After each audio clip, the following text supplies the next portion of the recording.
सन्माननीय राणे साहेब,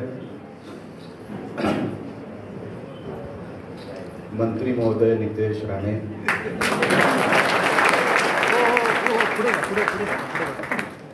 आता याची सवय लावायला आहे,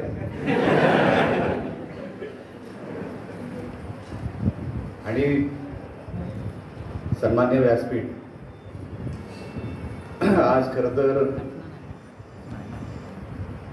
आमच्या राणे कुटुंबासाठी एक स्पेशल दिवस आहे, एक मोठा दिवस आहे. नितेश मंत्री म्हणून आज जिल्ह्यामध्ये पहिल्यांदाच आपल्या समोर इथं येतोय, आलेला आहे. या गोष्टीचा आनंद शब्दात सांगू शकणार नाही, कारण का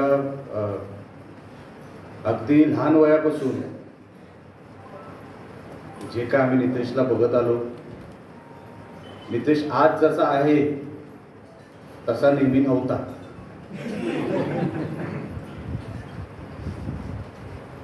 अतिशय शांत, आणि घरातला मी मोठा असल्यामुळे सगळं काय मला पहिलं मिळायचं. पण त्यांनी कधी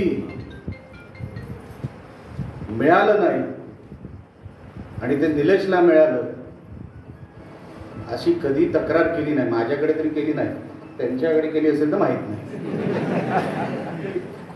एक मनाचा मोठेपणा लागतो.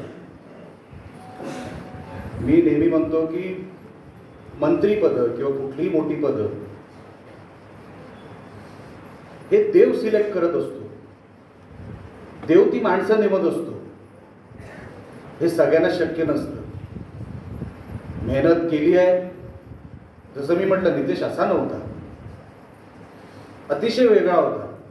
मला अजूनही आठवतं, मी अमेरिकेत जाऊन काहीतरी 2 महिने झाले होते, आणि तेव्हा मोबाईल फोन नव्हते.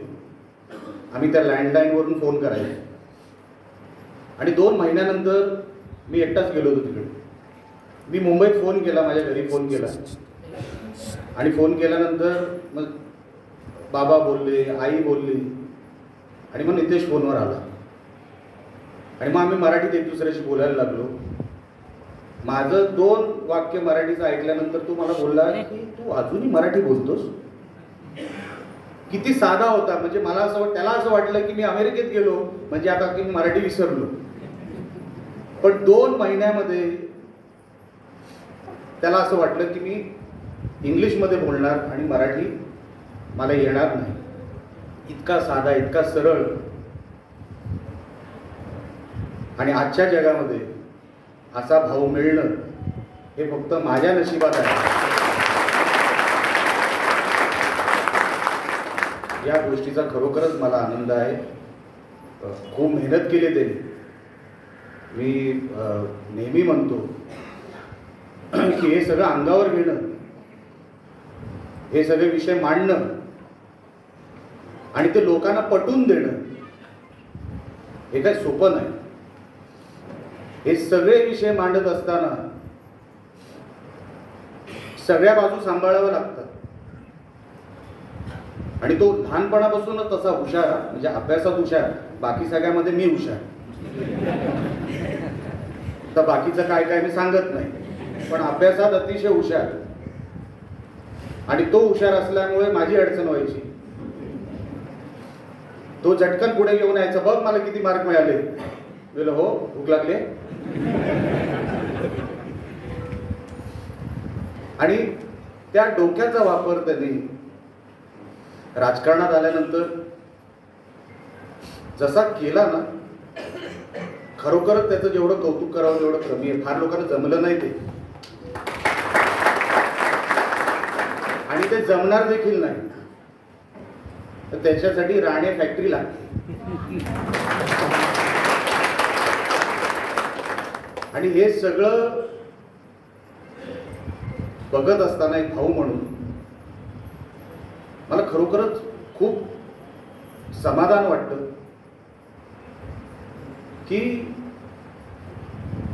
ही अतिशय अवघड गोष्ट हे कशी केली असेल हे खरोखरच माझ्यासाठी पण एक कोडं आहे.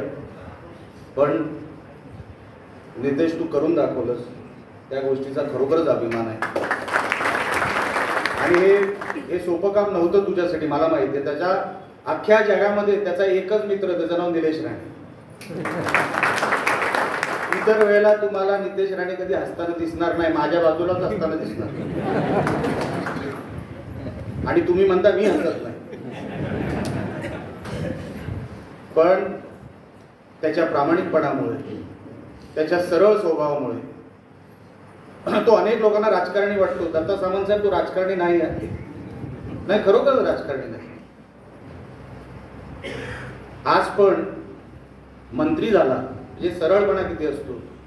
पण मोठ्या भावाच्या नंतर मी कसा बोलू म्हणून माझ्यासाठी माझ्या अगोदर तो इथपर्यंत आला.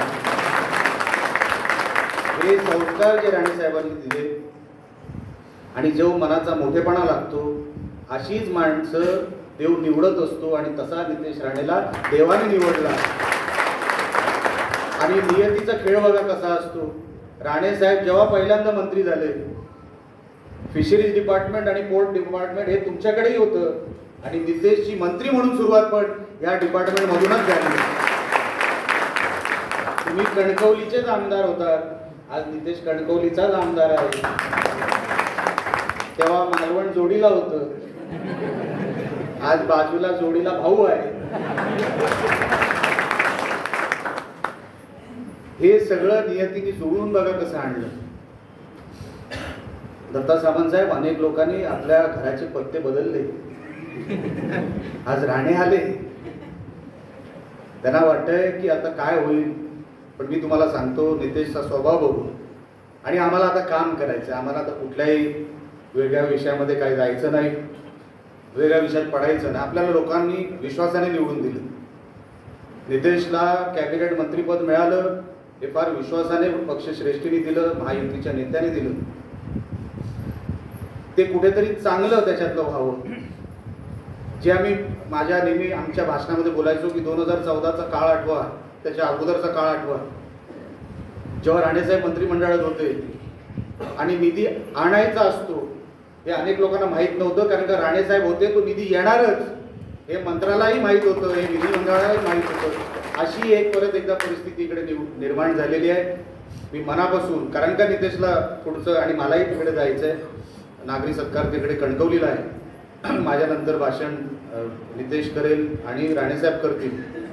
पण सांगत असताना, नितेश खूप मोठा हो, ही अजून सुरुवात आहे. अजून तुला खूप मोठ्या पदांवर मला बघायचं आहे. आणि आम्हाला सगळ्यांना, कारण का तू मेहनत करू शकतो, तू एवढी मेहनत करून इथपर्यंत आलेला आहेस.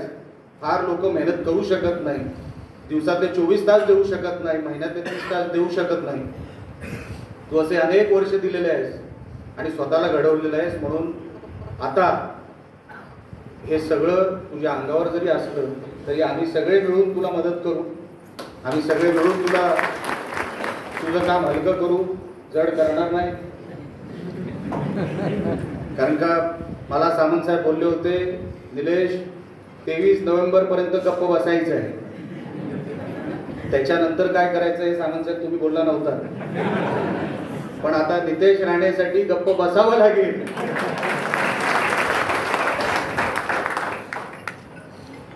ह्या नेहमी अडचणी, पण ही चांगली अडचण आहे, ही माझ्या मनाला स्पर्श करणारी अडचण आहे. आणि 100% नितेशला जे सहकार्य लागेल, आम्ही भाऊ म्हणून आणि आमचा पक्ष म्हणून आम्ही 100% त्याच्याबरोबर उभे राहू, त्याला सहकार्य करू. जसं मी बोललो, या जिल्ह्याने आपल्यावर आशीर्वाद ठेवला, त्या जिल्ह्याने आपल्याला जे मागितलं तेवढं दिलं. आता नितेश, आपली ही आता वेळ आहे, जिल्हा जे मागेल ते आपल्याला जिल्ह्यासाठी उभं करावं लागेल. तेवढं या निमित्ताने बोलतो. परत एकदा मनापासून तुला शुभेच्छा देतो आणि इथेच थांबतो. जय हिंद, जय महाराष्ट्र.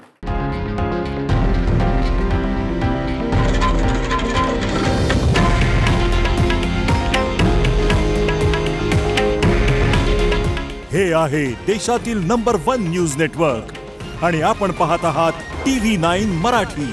काळजी तुमची, हित महाराष्ट्राचं.